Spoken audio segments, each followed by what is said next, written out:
he wanted to learn all these things that Philip was doing, and he was after it for the wrong motive. He was going to make some more money. He didn't have enough. And he wanted all he could get, and he wanted that authority back. Remember, these people regarded him, and they said that he was a man of God's might. And that's what Simon wanted. And aren't you glad that we wasn't living in Simon's day so he could do some magic tricks and make us believe that he's a part of God and a part of the kingdom. But could I tell you, Simon's gone now. I don't think we have to worry about him anymore. This Simon of the Bible, referred to as Simon the sorcerer. But let me tell you, we got plenty of our own out here right now. And I'm not going to call out a whole lot of names. I didn't write names down. I really don't have to write them down because I got them in my mind. But let me tell you about one who thought he was the power of God, and a lot of people thought that he was the power of God, and they worshipped him, I believe, more than they worshipped God himself. And this man said, I had a dream. Now, bear in mind, he was at retirement age. He was about to get out of the ministry. Okay? But he said, I had a dream. Now, he did this on television. Millions of people watching. And I had a dream one night, and there was a 20-foot Jesus standing at the foot of my bed. And he told me I had to go up in the tower. You know, he had built several buildings, and they had, many stories to them. So this 20-foot Jesus told him, I want you to go up into this tower and collect, and I believe it was $1 million. And if you don't collect the $1 million, I'm going to take your life. This was a prominent man. If I mention his name, I believe everybody in the United States will know who I'm talking about. He was on radio, he was on television, selling his garbage. He was doing magic tricks to fool people. And if a person is sick, they want a cure. Now, I'm not talking about having a little head cold or a chest cold or anything like that. I'm talking about things more serious.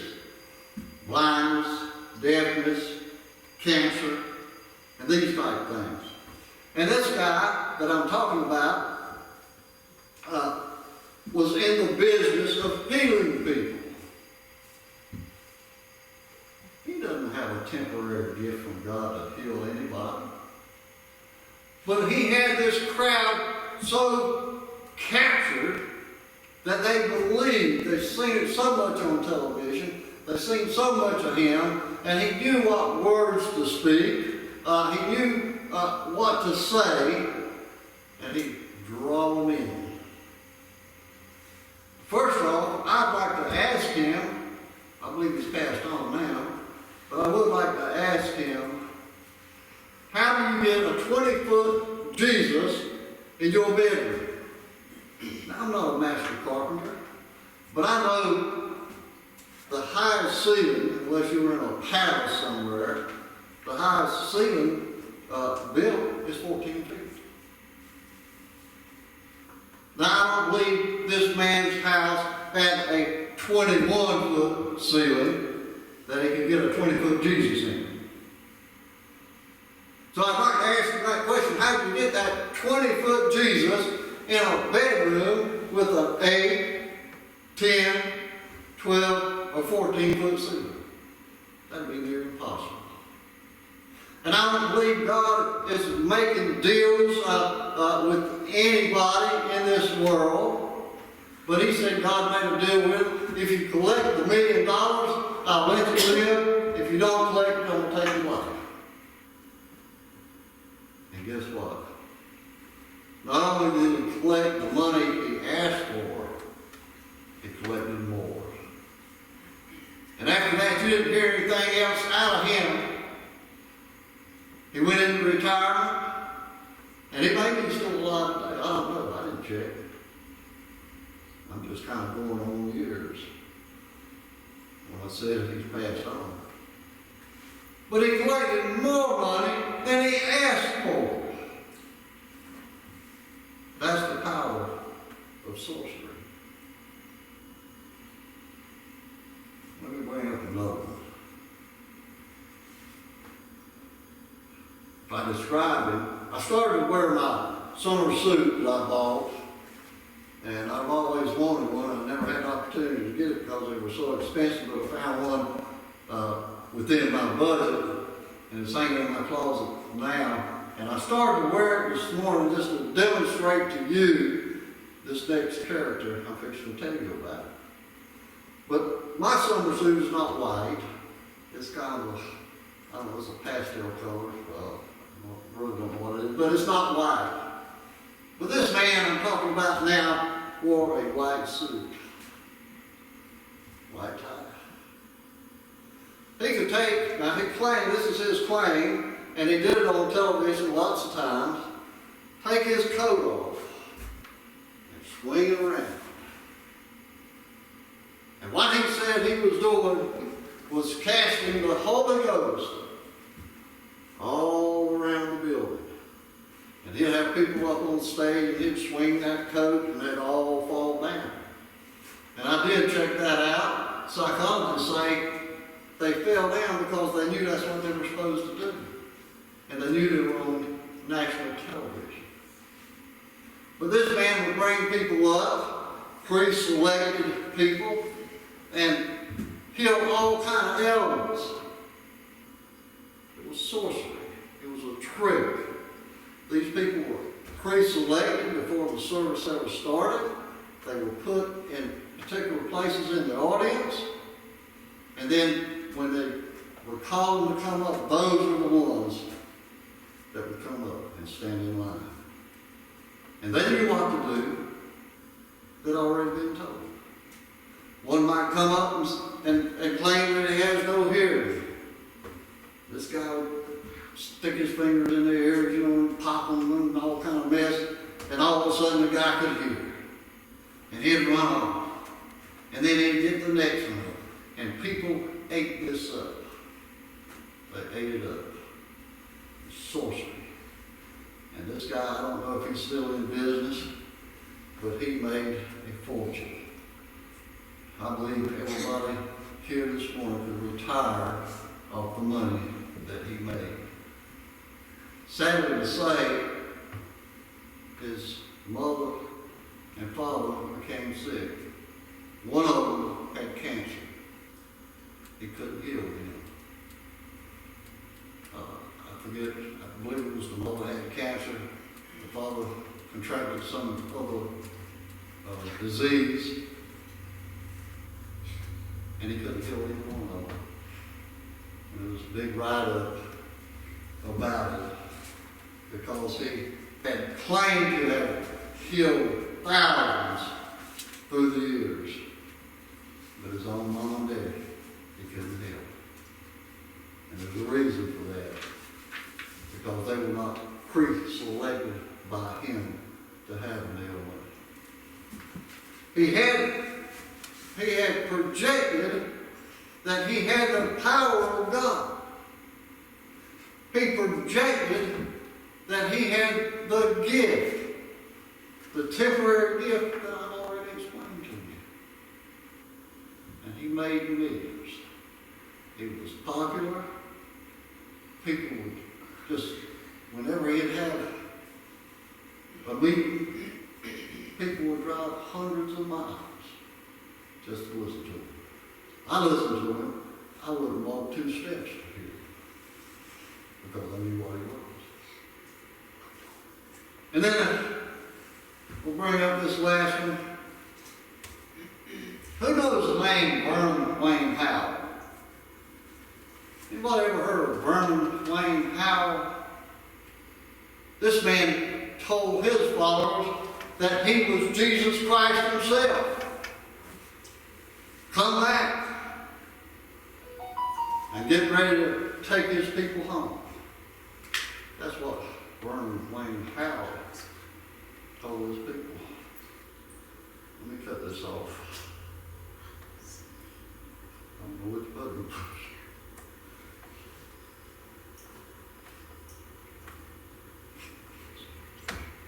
But Vernon Wayne Powell had a following you wouldn't believe.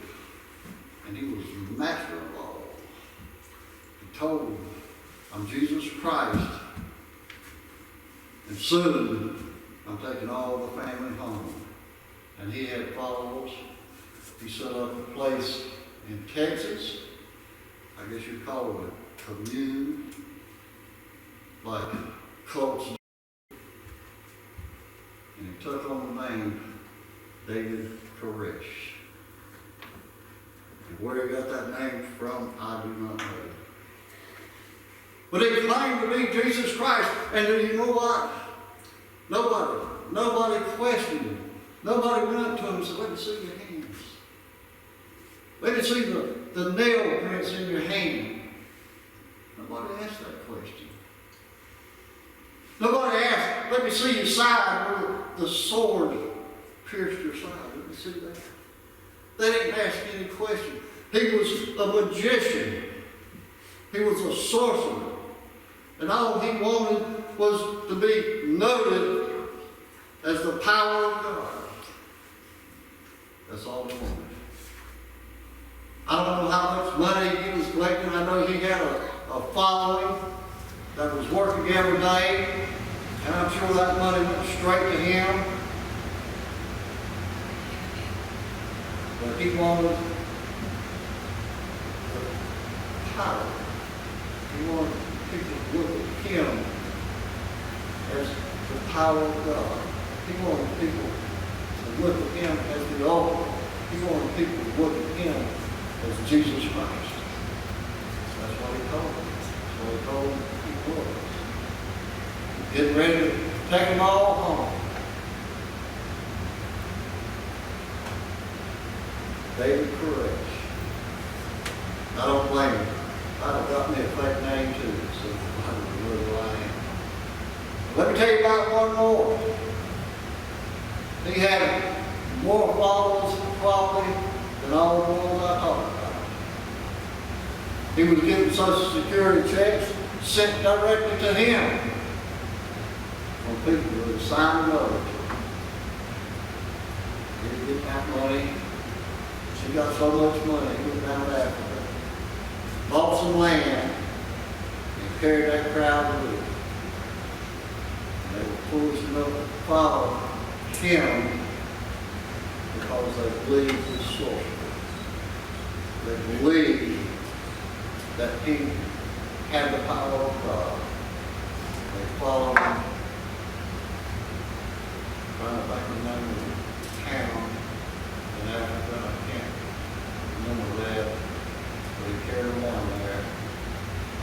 And when not only the United States government started moving on him because they knew what it was, I think the African government was getting ready to move in on him too. You know what he did? He killed every follower he had. And then they claim he killed himself, but what articles I read, that was his plan, kill everybody and then kill himself. He didn't have enough nerve to kill himself, and somebody shot him. The place he had in Africa, they called John's name. You might remember the name, Jim Jones. He used sorcery. He used sorcery to get what he wanted. Money, fame. He wanted people to believe he had the power of God. Just like Simon. We were talking about it. No, Simon didn't get saved. Let me put that up. Well, people say, well, Simon got baptized. Let me tell you, baptism is not salvation. Well, he got baptized, But then he started following Philip a little closer. And he wondered, and beholding the miracles and signs which were done. We can thank Philip was doing. Philip, under the influence of God himself.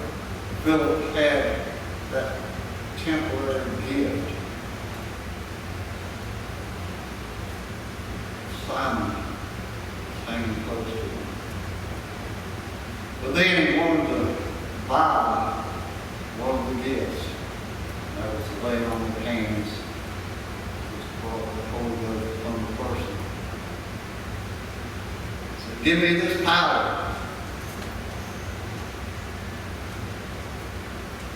He offered the money for it.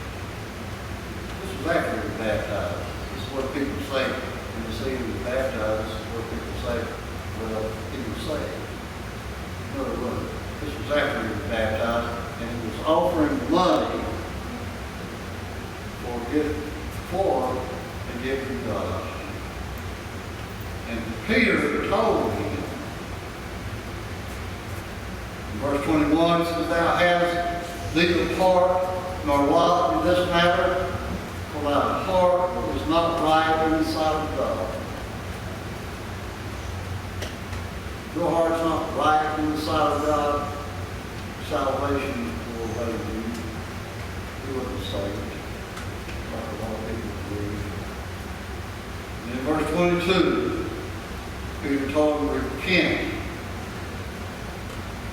this day of thy wickedness. And he asked him to pray. He told him he needed to pray to God.